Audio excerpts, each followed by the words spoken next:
grandpops was a man of respect, had to sweat just to cash checks, working from sunrise to set. Every day get challenged, no trades or talents, barely scraped by. He found faith to balance a straight line and pace, feeling worn and gray. Poor with 4 seeds, 1 more on the way. It was hard days indeed, all work and no play. He made sure things on the surface were okay, but something disturbing within his mind was lurking. A slight twilight breeze would ease in through the curtains at night. It's like the sermon of a twisted apparition was urging him to listen to the train in the distance. At first it wasn't intense, just one little instant. Sure, it didn't occur, he turned to resist it, as if it wasn't much more than just a figment of his imagination. But for days it was persistent, and it went, follow me, follow me, follow me, follow me. And it got louder, follow me, follow me, I have something to show you. With time, people noticed he was acting berserk. Granny got a call saying he was absent from work, and that was the first. She ran to the pastor at church to ask him what was up with this disastrous curse. But bad with the worst, he came back 3 days after, no money in his wallet and his shirt on backwards. Stumbling, walked awkward, he called out for his daughter.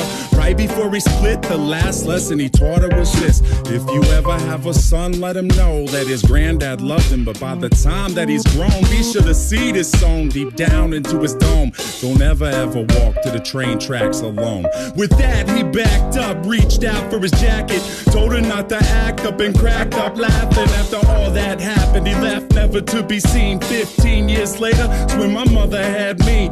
Her dad lived a life people can't understand. Went from a family man to rambling man, a gambling man that burned both ends of the candle. Folded his hand in, it was too hot to handle. Sitting on the tracks waiting for the night train, looking down the road, ain't never gonna go back. Listen for the whistle through the wind and rain. Now who's gonna ride the devil's train tonight? Sitting on the tracks waiting for the night train, looking down the road, ain't never gonna go back. Listen for the whistle through the wind and rain. Now who's gonna ride the devil's train tonight? When I was a child, my mom's dropped fables and stories to warn me of the dangers that were laying before me. To keep it interesting, she would hide the lesson, to guide my direction, provide the right message. In time, I developed a sense of her embellishments, hence I was rebellious against what she was telling me. When I was a teen, I pretended that my demons were friends. I defended the place, yo, and that was the case. Slurred speech dripping off of my face. The world creeped as I slipped to the awfulest place you could imagine. Not the average things you see on acid. My granddad bloody hovering on a speaker cabinet, laughing in a raspy tone, covered in maggots that snacked on his mass to the bone. I couldn't grasp it. Did it double dismount off of the couch, flipped out, broke the closest window I found, then I dipped out. Suddenly, I discovered little voices mumbling up in my head. It had me wondering, what was it my mother said back when I was younger? It had my brain racked as I stumbled off of the night towards the train tracks. Sitting on the tracks waiting for the night train, looking down the road, ain't never gonna go back. Listen for the whistle through the wind and rain. Now who's gonna ride the devil's train tonight?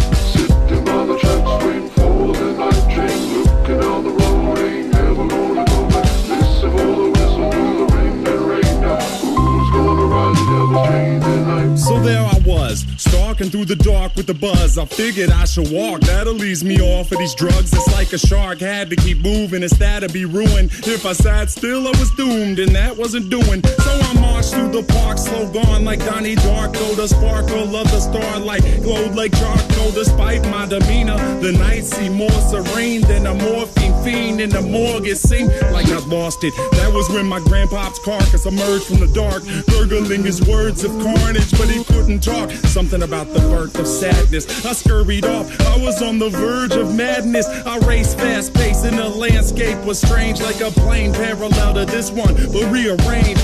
Came to a slope that was steep, begging for sleep as I climbed up, taking my focus off of the creeps. Within the foggy distance, I saw a silhouette that got bigger as I stepped. The train tracks were wet. I saw a shiny grin from afar, like it was happy. This is what he said as he started to walk past. It's a nice night for a walk. Would you mind if I joined you? Do what you wanna do. Well, that's great, cause I'm going to. And not to annoy you, but see, I really have to ask what a young dude like you's doing out by the tracks. you waiting on a train? Nah, man, let me explain. Alright. I'm minding my business, so maybe you should do the same. I just been a witness to something sick and sadistic, so twistedly disgusting. You should feel real lucky you missed it. Ooh, easy with the tongue, son. Try to listen carefully. What you seen scary, but nothing when compared to me. I could show you things to paint all your dreams wanted. I can make you scream if I wanted. Or I can be the bee in your bonnet, your best friend forever. Two peas in a pot flocking like birds of a feather. And you never have a need to beg, work, or steal. If all this sounds worth it, then let's make a deal. All you want in life for the price of your soul. All the money you can fold, power that you can hold, I'll put you in control. Only if you're down to roll down these train tracks tonight. But where are we gonna go? Sitting by the tracks